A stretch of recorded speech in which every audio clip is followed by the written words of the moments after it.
Hey there dirt bike people, I'm Chuck from TrueTech, and today we're going to be porting the engine on my 2006 YZ250 project. Over the years, I've built and ported a fair number of YZ250s, but I've always kept it kind of on the safe side. There are a lot of things you can do when porting an engine that are just kind of general improvements, and then there's the whole other side where you start modifying port timing and really changing the design of the engine. I see those as two entirely separate categories. All I'm doing here is basically eliminating casting flaws. Just like with suspension, I don't consider myself an expert in this field. I'm competent and I understand a lot of the concepts involved and I can make some improvements, but this is not what I specialize in. That being said, there are two changes in a YZ engine that I have always wanted to make. This is the first one. It's always looked to me like the back of the cylinder here has always been blocking the air-fuel mixture from traveling from the bottom end up into the transfers. So I'm going to cut along this line here. This is a TPI cylinder and you can see that there's a groove here. And when you install the cylinder, there's nothing back here to block the flow from the bottom end into the top end. That's something that I want to see if I can mimic on the YZ250. So after years of thinking about it, I'm making my first cuts on this YZ cylinder. Roughing it in is the part that I really enjoy, but honestly, it's only about 5% of the work. Now this here is the second thing that I wanted to change. This wall here on the intake side directs the charge down into the bottom end. I've heard several tuners mention that this is for bottom end power, and if you cut it like this, the intake charge will go directly from the reeds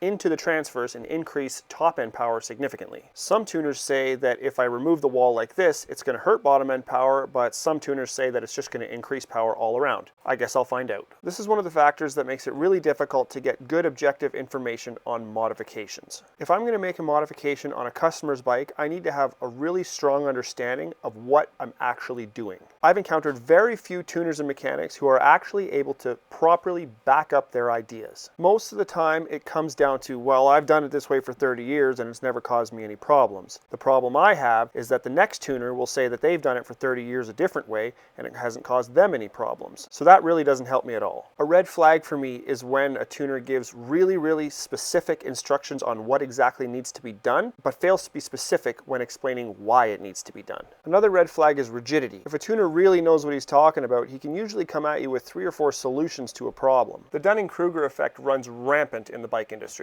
And the fact is with this build that after I'm done testing and tuning, I'm still not going to know exactly what was responsible for the effects that I'm feeling because I'm making multiple changes at once. I've done lots of engine modifications, but it's always seat of the pants and therefore objectivity has a limit. So I want to be very clear. This is experimenting. I bought this YZ for $500 and I'm going to do a whole bunch of non-traditional things to it purely so that I can learn about them. Whatever you do, don't go and start cutting your engine the way that I'm doing it. Wait until I test the bike and until I have some actual seat time to talk to you about results, because this might be a total bust. So here I've got the porting in the cylinder pretty much done, and I'm going to show you the difference between the stock one and the modifications that I made. Here's that little valley that I was mentioning before. The idea is to facilitate flow from the bottom end into the transfers for more bottom end power. Here you can see how square the stock setup is. Now here's a stock cylinder dropped onto the bottom end, and you can see how the bottom of the cylinder would block flow from the bottom into the transfers. And now check out the ported cylinder. It seems pretty obvious that this would flow a lot better, but there might be a totally valid reason why the Yamaha engineers designed it this way.